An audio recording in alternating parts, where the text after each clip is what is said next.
This is the Awaken Life podcast. Thank you for joining us. I'm your host, Scott Landis.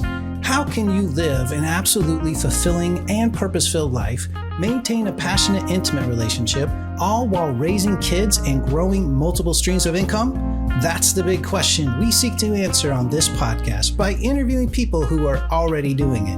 One thing we know for sure, it takes a community to do it well. So thank you for being a part of the Awaken Life community. Looking forward to growing with you. Now on with the episode.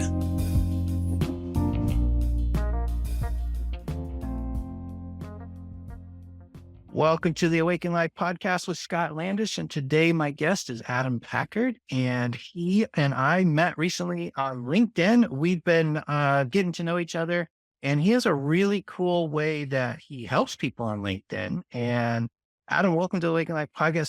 So start right there. Like, tell us about what you do, who you are, and what you do. Yeah. So I first of all, I appreciate you having me on. About 7 years ago, I got laid off out of the blue from a corporate position, and had a friend of mine ask me if I could help him generate some leads. I had no idea where to even start. I'd always been in the networking and sales space, and it was in the advertising space he was trying to grab some leads from, and I had no idea how to sell advertising. So I literally Googled how to sell advertising, who was the audience, realized that they were on LinkedIn. I had a LinkedIn account. I think most people do, but maybe don't use it or leverage it. So I logged in, figured out what my login was, and just trial and error, figured out what worked and what didn't, just to start conversations and, create new opportunities. Got pretty good at it. And my wife encouraged me to start to do it for other people. So that's kind of how it turned into a business. And 7 years later, now we have a kind of a boutique agency that kind of helps people get started and generating cold conversations on LinkedIn and doing it the right way, where you don't feel like you're spamming people, which is key. Yeah, pick up right there. I think a lot of us, me included, are guilty of doing it the wrong way. Help us figure that out. Like, okay, so what are the top tips to avoid? What is the wrong way to do it? What's that? Yeah, I always felt that you can't say the wrong thing to the right person or the right thing to the wrong person. So with LinkedIn or with any type of cold outreach, it's all about the right message to the right person at the right time. Especially and LinkedIn changes every year. So what worked 7 years ago when you could spam 100 connections a day and just you throw enough stuff against the wall, some of it's bound to stick. That approach tends not to work as well. You have to be a little bit more efficient and a little bit more effective, but I would say you have to have fun with it. You have to put a little bit of personality. If you look at how many messages you get all day long, which are the ones that stand out?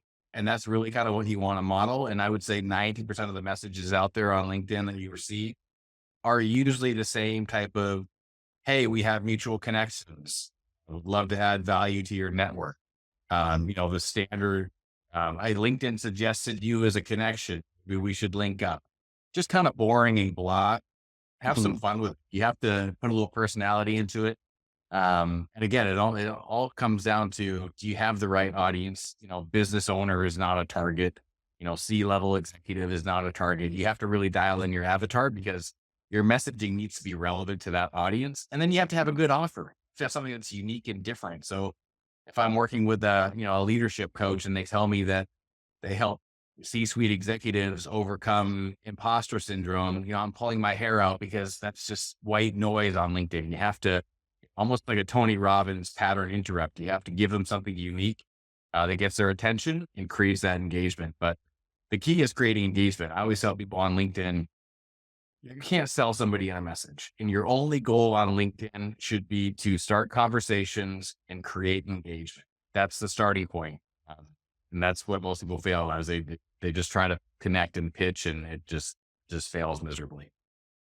Yeah, I mean, I probably can relate to failing miserably quite a bit. I had some success. I've had some success kind of doing the organic messaging on Facebook. But then I had kind of a shift in my business and realized that the people that I'm looking to attract are more on LinkedIn than they are on Facebook. But what I thought maybe what I learned on Facebook, I could transfer over to LinkedIn. But it's a similar game there. The things that you brought up, like, have something unique and different, have some fun, have some personality with it. Um, One thing that I really like about what you said is the only goal is to get into a conversation. That's a good guiding principle.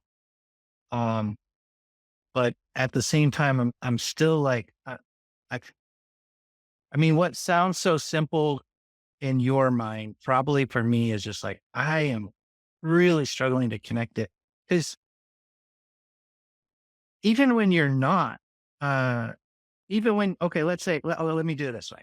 Let's say, okay, I totally get it. Light bulb went off. I want to put some personality in there. I'm going to be personable, unique. And my goal is I genuinely want to have a genuine conversation. Somehow I think you and I got there. But um, you know, help me out there. Is there more to unpack? What am I missing? Yeah, you need to make it really easy for people to say yes. And I would say again, about 90% of people on LinkedIn, they go right for the kill, right? I just had a call with a client and his messaging, which is what he wanted to do, which was against my better judgment to say, let me be the authority to tell you this is not going to work, was he was asking people for their hand in marriage before he takes them on a date, which is essentially the old connect and reach. How many messages a day do you get from people asking to get on a 30-minute discovery call, 45-minute strategy session? They don't know you. They have no idea who you are, how you can help them. Even if you have the greatest offer in the world, our goal is, like I said, to create that engagement and the conversation and then hand it off to clients. Because if you lead with let's get onto a call as your first ask, you're cutting yourself off from any future opportunity that you might have with that person, because you can't go back on your word and say, oh, let's hop on a 45-minute strategy call, Scott. You're like, no, thanks. I'm good. And you're like, well, can I send you some information though? And they're like, no, you lost your chance. You lost your opportunity. You can't backpedal. So you need to make it really easy for people to say yes. And that could be an intro video, something where they can learn more about you, kick the tires, and make it really non-threatening and easy for them to say yes, because there's only so much influence you have when you're using words. If you're just using cold messaging to start conversations, you don't have an easy way for them to warm up to you and what you offer. Just makes it really hard to generate the engagement in the conversation. So I would say find a way to make it really easy for people to say yes, where it's non-threatening. It allows them to, again, learn more and explore more about who you are and how you might be able to help them.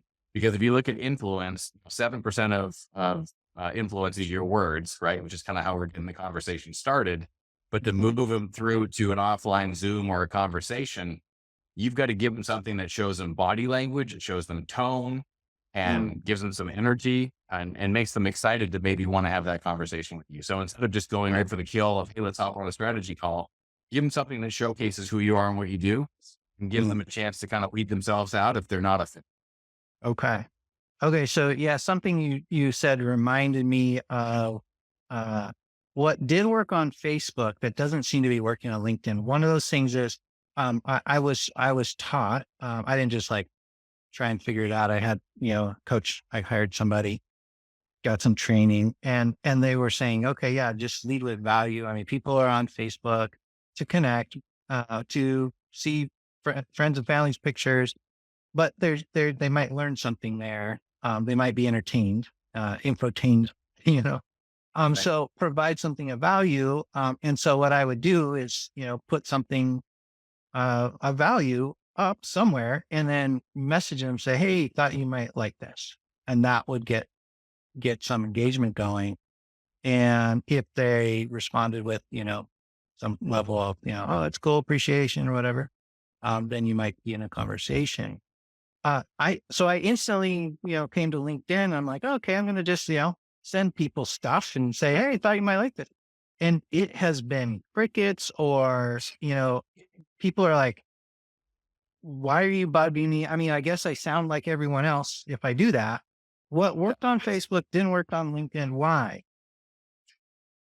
Well, again, it comes back to the whole goal of any social media platform. The end goal is to get someone onto a Zoom call or have a conversation or buy a product. All you're doing is sending links out. Again, you're going to be like everybody else. Like if I get a message and it says, hey, I would love to connect. Here's 2 articles I wrote about this, a link to my calendar. Here's our website. It's just a whole list of things. I come back and I'm like, I didn't ask for any of this. I don't know who you are. So I'm okay with adding the value.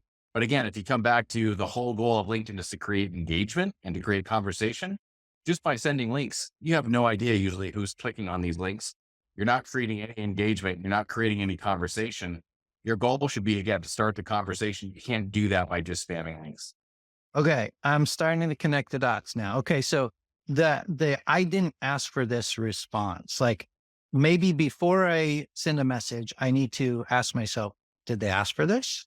And if they didn't ask for it, probably shouldn't be sending it, right? Okay, that helps. You said earlier, give them or make it easy for people to say yes. All right, so on a connect request, just starting out of the gate, what is something that people will find? There's sort of like there's an assumption that you are LinkedIn, you're asking for something to be there, right? If you wouldn't be on there, you didn't want anybody to contact you. So what is the easy yes to get the conversation started? Yeah. And I think you have to look at too, you're going to get no's no matter what you do. You're going to get people that are going to say no. All right. So any type of cold prospecting that you're doing, you have to know that doesn't matter how good your messaging is, doesn't matter how good your offer is or how good at your job or your role that you're going to get a lot of no's. And so you have to have thick skin. I've done cold emails and trust me, I get just as many, go pound sand messages and never message me again. And I get a few people saying, hey, it sounds interesting. Tell me more. So again, you have to have that thick skin just to kind of let it roll off your back. But in terms of, getting people to say yes, starts with the connect message, but there are other ways that you can reach people on LinkedIn through group messaging, through email, which does not require you to connect with someone first. But if I'm looking at a connect message and I look at what the typical person does, again, you're almost better off having no connection message than having one that says something like, we have mutual connections, would love to connect, right? It just seems too templatized, too boilerplate. So mix it up a little. You could do 2 truths and 1 lie. You could do 2 things that people are expecting to hear and 1 thing that they're not. So for me right now, my connection message is, hey, Scott, you don't know me.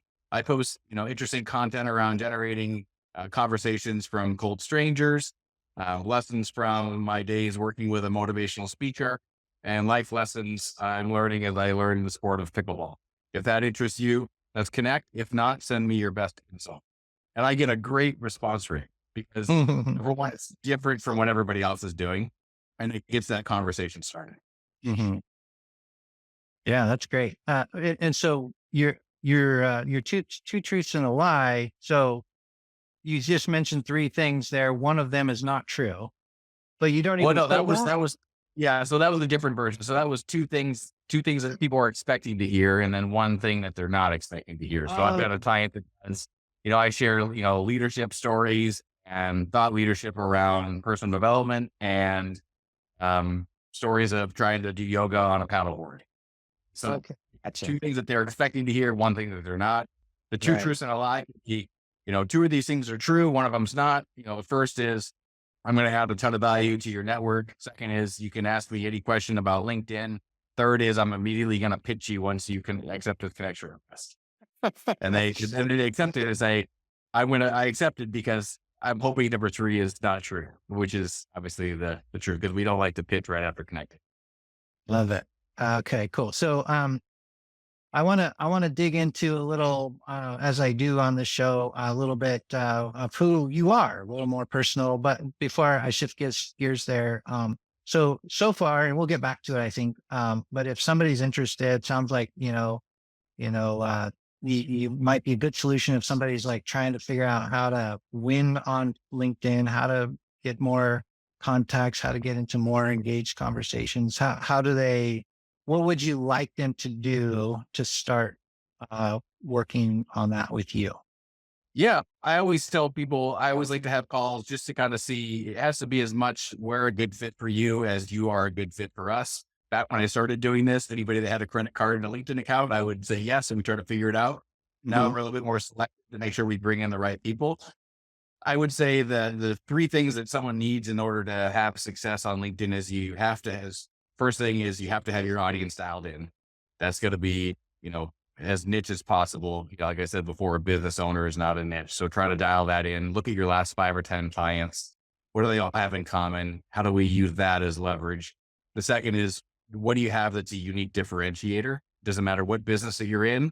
What is it that you have or that you offer that is different than your competition has? And the third is you have to be able to sell your product, and you have to have a system in place to be able to follow up, because what we do in getting the conversation started is the starting point. That's where your work begins. Most people think that we're just going to be their golden ticket and holy grail. More leads is not necessarily the answer. You have to have a follow-up system, because a lot of these people, again, the right message to the right person at the right time. The timing part is the one that we can't always control. And so you have to have a system in place, sales process, and your sales process might have to adjust for cold messaging versus referrals. Referrals is a lot easier sales process. So like, hey, we know the same people. You already know what I do. Do you want to buy it? Versus a cold message, you're going to warm it up a little bit. It might be a 2-call club. It might be a 3-call. It might be a little longer nurturing process. So we like to look for those 3 things before we bring a client on board, to make sure that, number one, you agree with our philosophy and how we start conversations, and we're not just trying to pitch. But if someone wants to learn more, I would just say, check out our website is ninjaprospecting.com. You can learn more about us, our story, kind of our process. And then I have pitch-free calls. Let's have a conversation, see if it makes sense in terms of what we do and how it will work for you.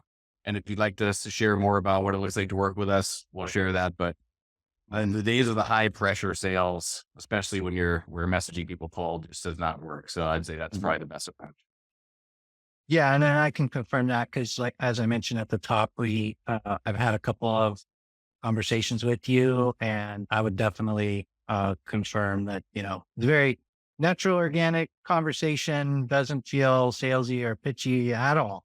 Not even existing. You got to be different, like, especially in our field, right? It's like you get 10 messages a day from people saying, I can help fill your calendar, and I'm going to do this and do that. And it's like, the world is so full of over promising and under delivering, especially in the space that I play in, that our goal is to be the only company that under promises and over delivers, and just sets the expectations. Because a lot of times in this business, clients' expectations are up here. What we know we can deliver is here, and we just are always butting heads. So trying to level that out a little. Yeah, you're absolutely right. I know I'm not the only one. I get from your competitors a message every single day of this big promise, and it's immediately dismissed. And then you and I recognize that you had something of a similar service, but it was totally different. And so I'm talking to you, and I haven't talked to any of those other people. So, obviously, we hear that a lot when I get on a call with someone after they're like, first of all, I like to ask, okay, what was it about our messaging that made you want to schedule a call? Because that tells me what's working and what's not. And usually it's because of our approach, and our messaging is a little bit better. But then once we have the call, they're like, I've talked to a lot of people, and your approach is different. It did not feel forced. It felt natural. I enjoyed the conversation. We added some value. We decided to work together. Great. If not, I detach from the outcome. I try to make it about how can I help this person, and give them some ideas, and maybe give them a different taste in their mouth about what lead gen should be. All right. So you've been saying we and our, is there a team of you there? Yeah. So I've been a team of about 25 BAs that help actually fulfill on the work. We have a copywriter and strategy person. We've got a client success specialist. I've got an executive assistant. I still do a lot of the strategy and the copy and kind of oversee everything, but I've learned that I can't do it all myself, and there are other people that can do it better. But we've got a team of people that helps. Yeah, I like that. Kind of makes it a turnkey approach for the solo entrepreneur who's potentially considering, I could probably get some BAs on board, but I know there's a level of business growth where it would be just safer, easier. The easy button is to find somebody who's already got that team developed, and it's more turnkey, like I mentioned. Yeah. And, it's funny. I actually had a conversation with someone that didn't become a client, and she said, your prices, and I don't think our price is too high. I really don't. I came back to her and I said, listen, first of all, we do everything manually. There's no software. There's no bots. I'm against automation. I hate that. So everything we do is done manually, which gives us a better level of consistency. But I came back to her and I just laid out the numbers. And I said, you could hire a VA, certainly, to do this work. The challenge is an English speaking VA is going to cost you a minimum $20 an hour. You're looking at 3 to 4 hours a day of work. So right there, just with that cost, you're going to be spending more to hire a VA that doesn't have a strategy, that doesn't have the copy down, that doesn't have the tracking to be able to execute this. So from a cost perspective, people that want to try this on their own, this is kind of how I learned, because I did it all by myself and learned as I went. And I realized that, man, it would cost me way more to hire someone else to do this that doesn't have the strategy in place than to have a team that already has it wrong. Yeah, sure. Yeah, just I guess a quick tangent. It reminds me of so I have a connection, somebody I talk to a lot that he was lamenting, or I guess feeling guilty. He's like, I've got somebody that I pay like $15 an hour. I think actually less than that. That sounds high. But fairly low rate. And I'm essentially charging my client $250 an hour. And I was kind of coaching him through the mindset of it. And I was just telling him that,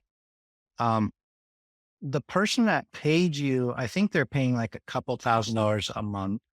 They're paying you, even though you're delegating like 90+% of the actual technical work, they would rather pay you that couple thousand than, a couple hundred, because they trust you. They want to know that you're supervising that person. They're outsourcing that to you because you have the expertise in his particular field as marketing.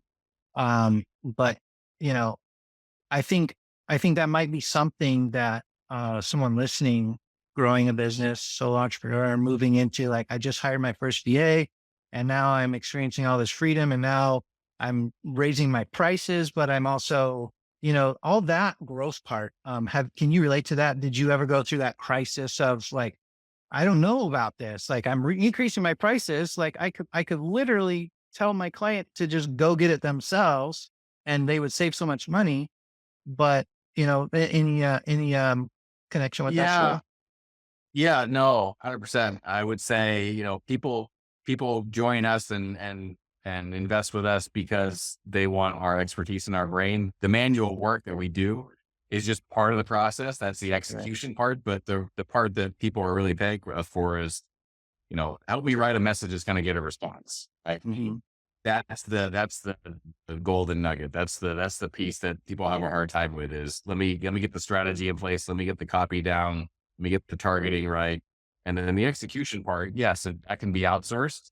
But again, the way that we track everything, it would take someone quite a bit of time to try to figure it out. And because you see how many messages you get on LinkedIn, I get 50 to 100 a day. Mm-hmm. If I'm having multiple conversations, like I told you before we started, I've got, 200 follow-up calls to do this week. If I didn't have a system to be able to track that, I would be pulling my hair out, trying to figure out, oh gosh, when did I message Scott last? What was the conversation? What messages do you get next?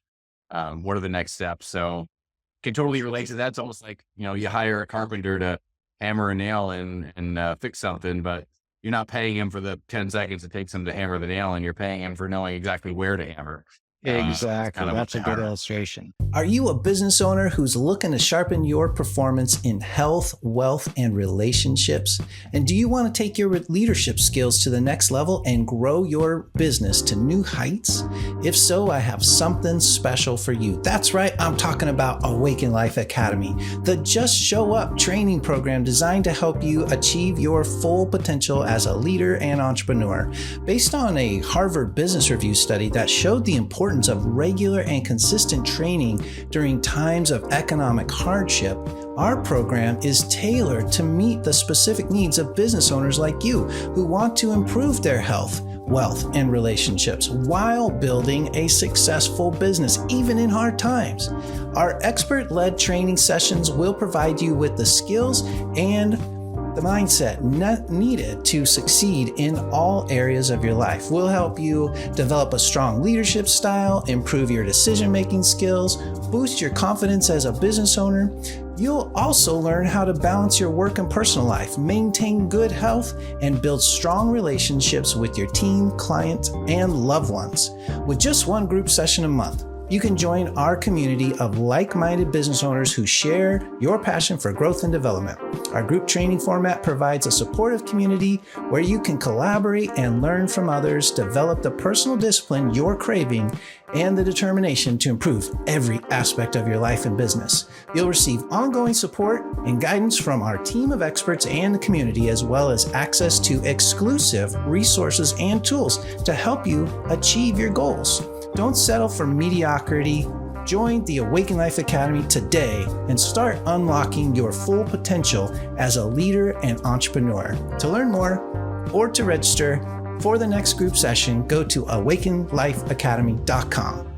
Yeah, it's that peace of mind. Like, I know I could probably figure this out. I know that I could, watch a YouTube video or read enough books, but even if I had the knowledge, I don't have the confidence and that peace of mind. Like, okay, I'm going to hire the expert. Even if I know he can do it for a lot cheaper than I can, it's not the point, right? It's like that value of having that confidence. So I think, the takeaway for anyone listening who's sort of in that growth stage of business and you're sort of like that. Well, you mentioned earlier that imposter syndrome, right? But you're working through that, like, what you do is valuable. That expertise, that confidence, that people are buying that there's a value to that. So don't be afraid to charge for that. Sweet. Cool. Sorry. So yeah, rarely do I interview someone who's like, I could drive to their place, right? But you're in Scottsdale, right? Yes. Yep. Okay, cool. So we're practically neighbors on a cosmic scale. Yeah, but are you originally from here or where are you from originally? No, I'm an East Coast guy. I grew up in Maine. Okay. So not sure how many guys you know from Maine. I'm a golfer, so I started to migrate west. I went to school in Pennsylvania. I actually started my career as a golf pro. Wow. Didn't know what I wanted to do as a living, and I was good at golf, so decided to get my PGA card and gave lessons and worked at courses and get out of that business after about 4 years. I always tell people it was a fun venture as a 20 something.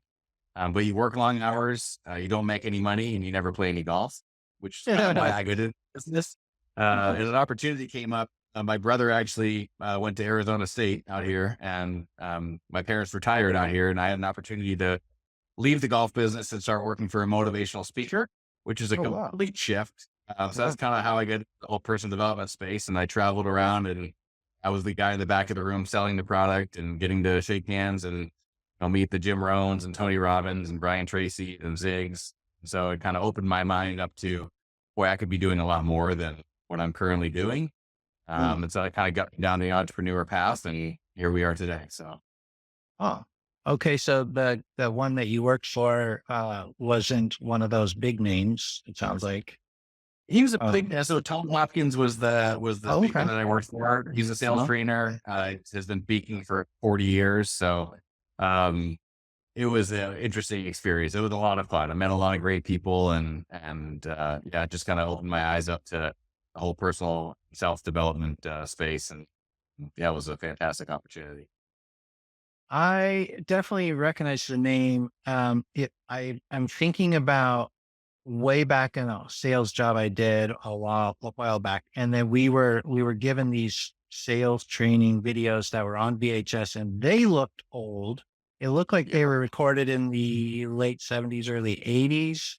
Is that possible that that's the guy I'm thinking of? It's possible. Yeah. He was kind of a general sales trainer. He's written 20 some books, How to Master the Art of Selling, Selling for Dummies, Sales Prospect for Dummies.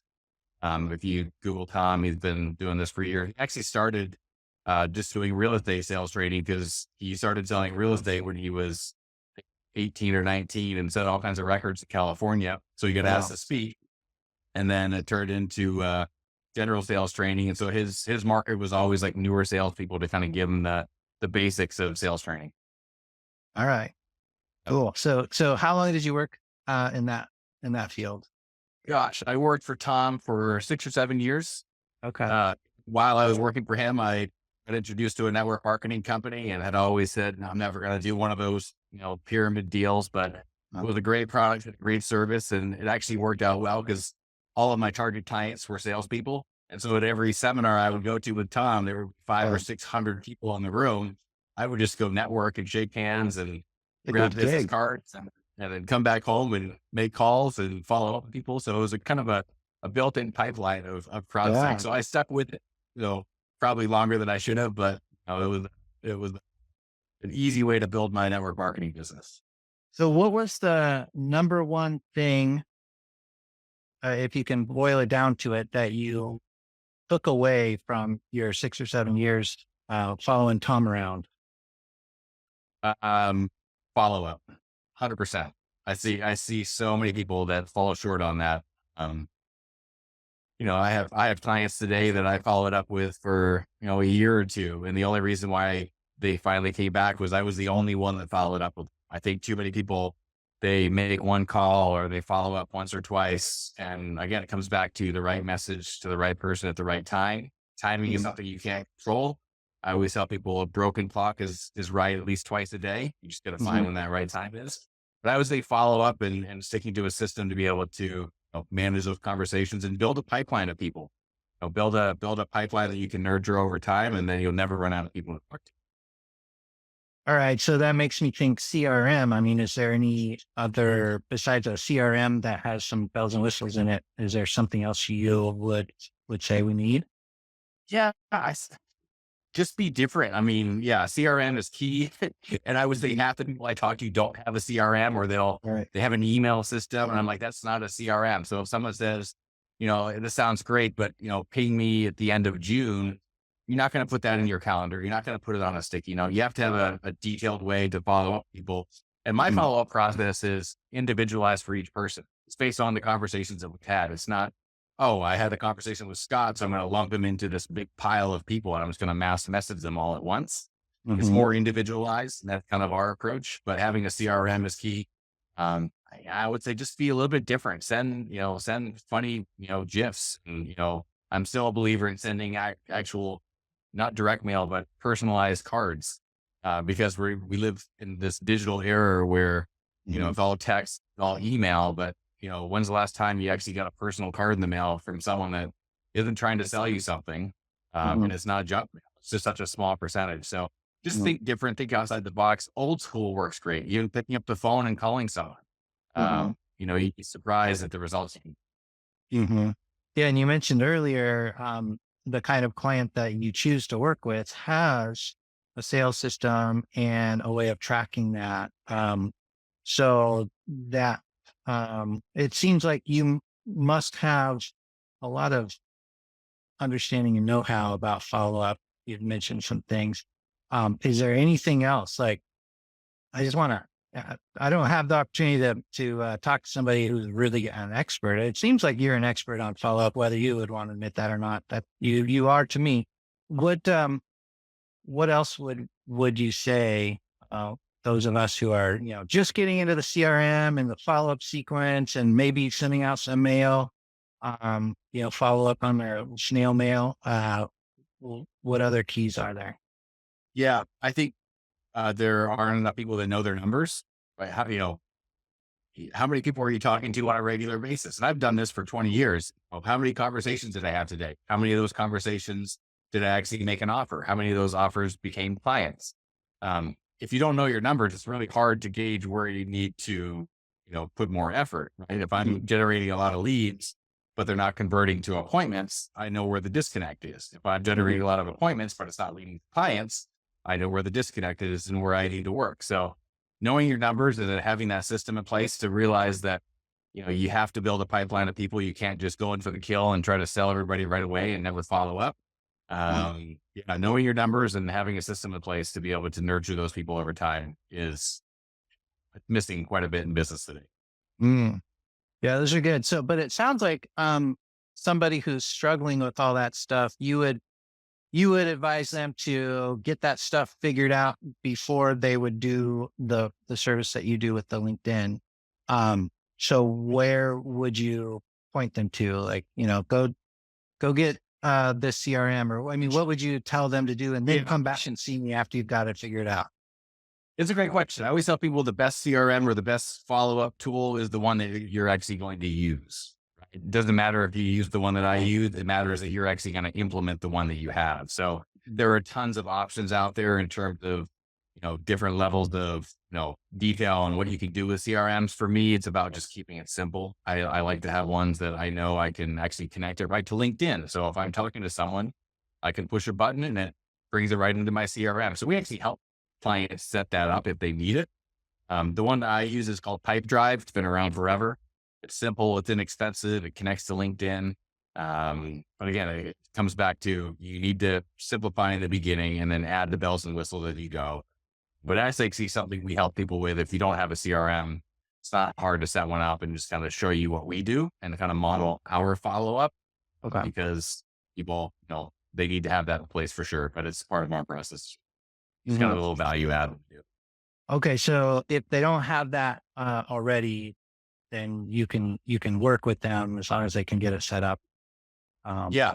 Part of what we do in addition to, we're trying to be the only company that not only generates the conversations, but even though we don't have control over the conversion part of it, we like to offer training. Like today we had an hour-long Zoom. Every Wednesday we do a Zoom where we bring on a guest speaker. We do a training. So last week we went over, let's dive into your offer and how you can make it better.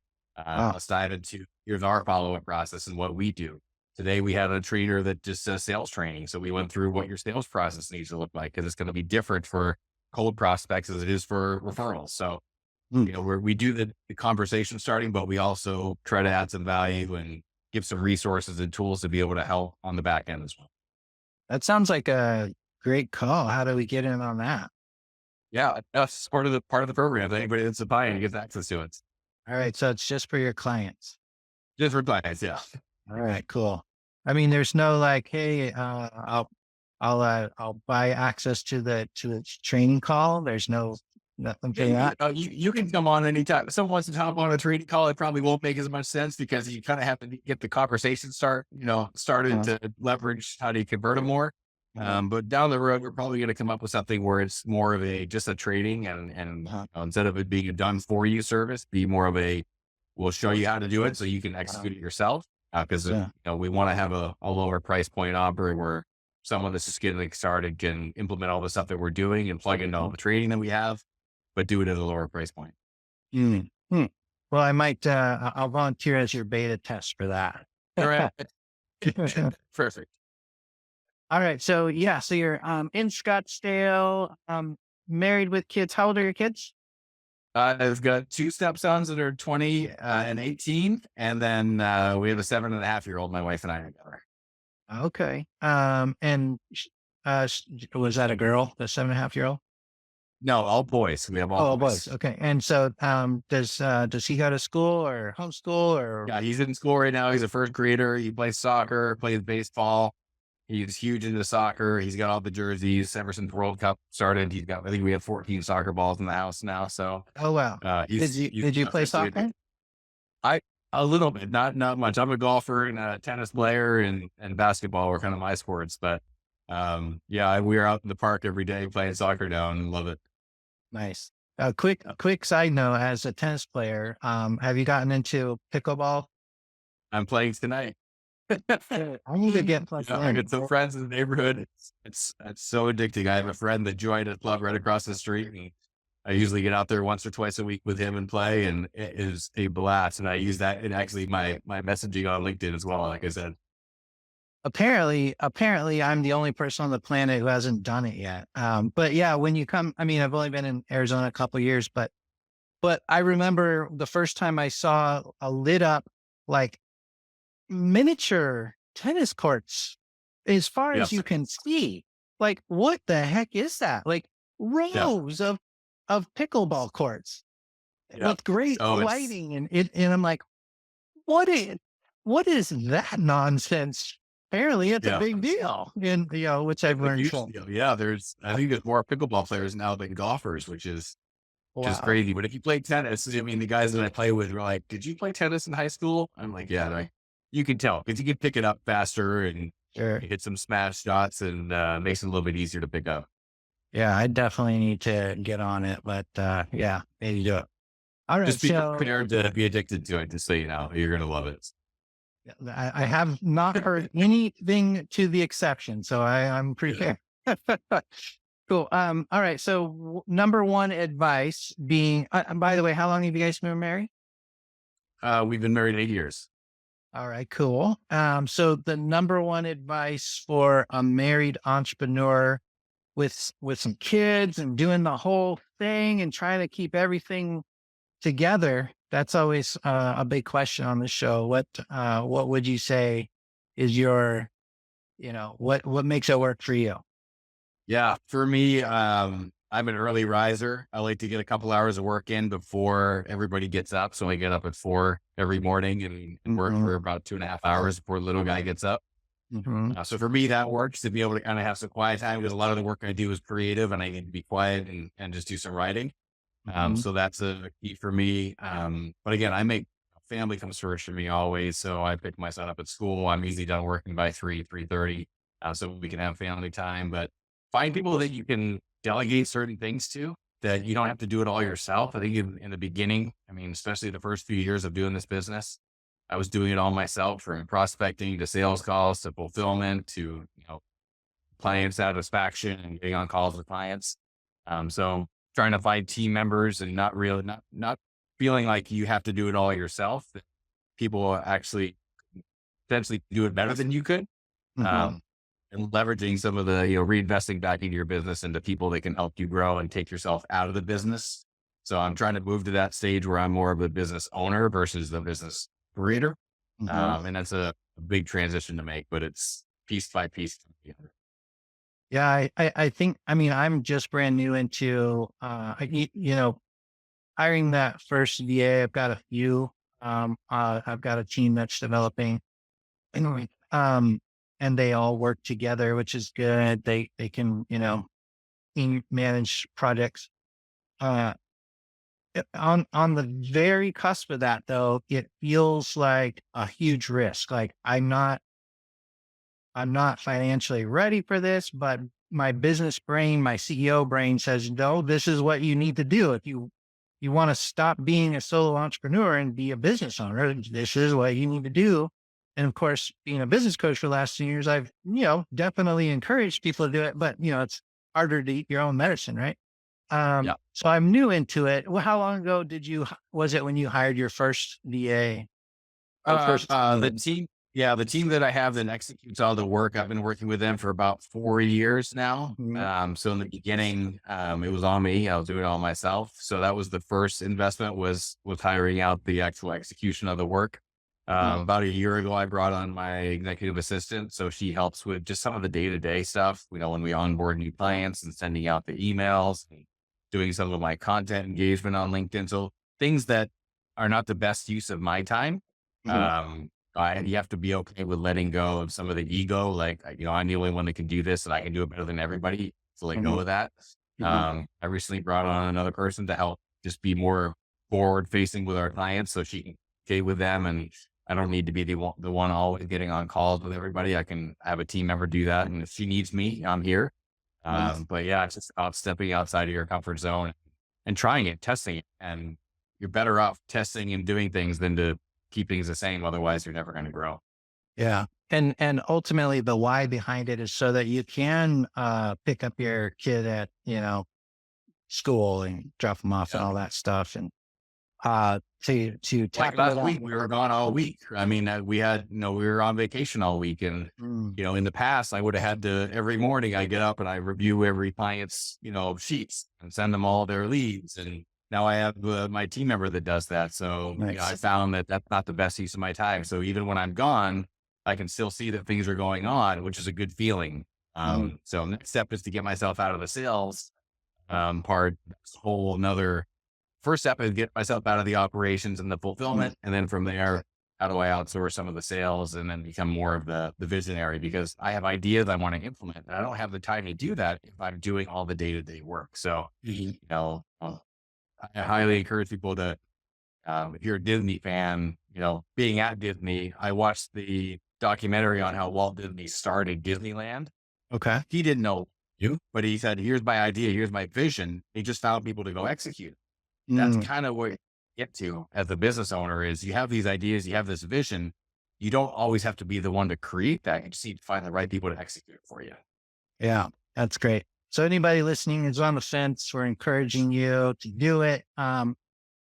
Adams. So when you're doing that, when there's somebody's going to go, okay, I'm going to just do it. Like, what would you say? Like, you go to Fiverr, or do you have like advice for that first hire, the before, in the middle, and after? What would you say? Yeah, I would say don't rush into it. There are tons of resources out there. You have to kind of, I think, look at the tasks that you want to outsource first and then realize, can someone overseas do this, or do I need someone local or English speaking, English is first language? That's the first step, is really kind of making a list of all the things that are not the best use of your time that you could step out of, teach someone else how to do. But then you have to create an SOP around, okay, here's exactly how to do it. So I had to map out exactly what I do and then share it with that new team member. So that way they have a roadmap and can kind of fill in the gaps and know how to do it. I would say interview a few people. It has to be a good fit culturally, and you have to be able to get along with the person. So don't just take the first person that has a great resume. Give them a trial phase. You're not going to hire someone for a year out of the gate. Every person that I have working for me is a 1099 and they're hourly. So I'm not logged into having salaries for all these people.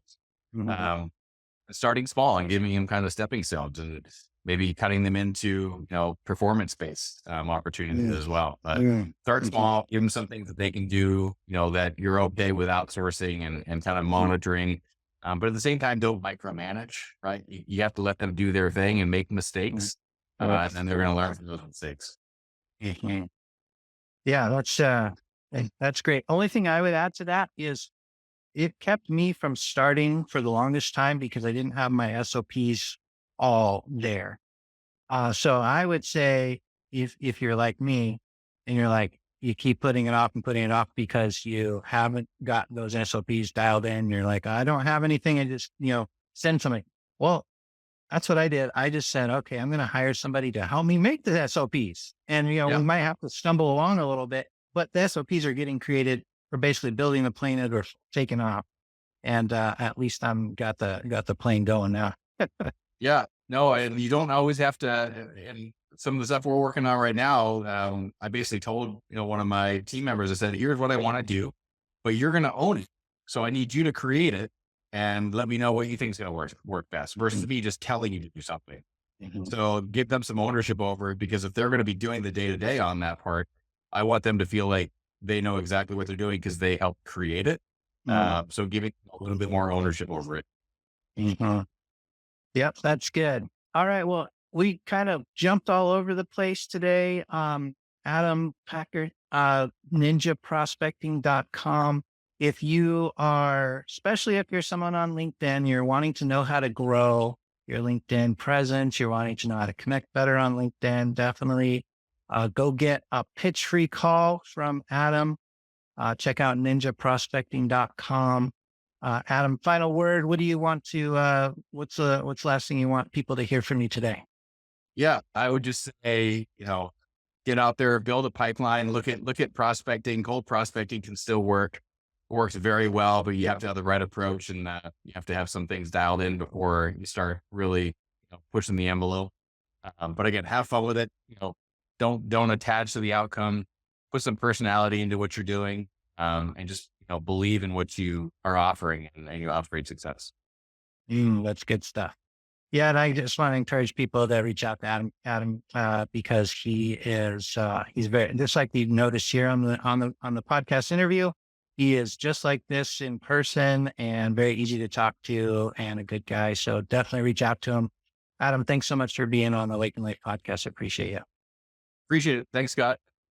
Thanks for listening to the Awaken Life podcast. I've been your host, Scott Landis. Hey, are you feeling overwhelmed and stressed out? It could be that you're out of balance or have a misalignment of your time and priorities. This month at Awaken Life Academy, we're featuring the Total Freedom Life Wheel, designed to help you uncover what might be off balance in your work, life, and other priorities. And then it helps you realign your priorities to your purpose. Check out the full training video and the free download at wheel.awakenedlife.com. That's wheel.awakenedlife.com for free access. Don't put this personal growth opportunity off. Go get it now and start to experience the freedom that balance can bring to your life. Go to wheel.awakenedlife.com.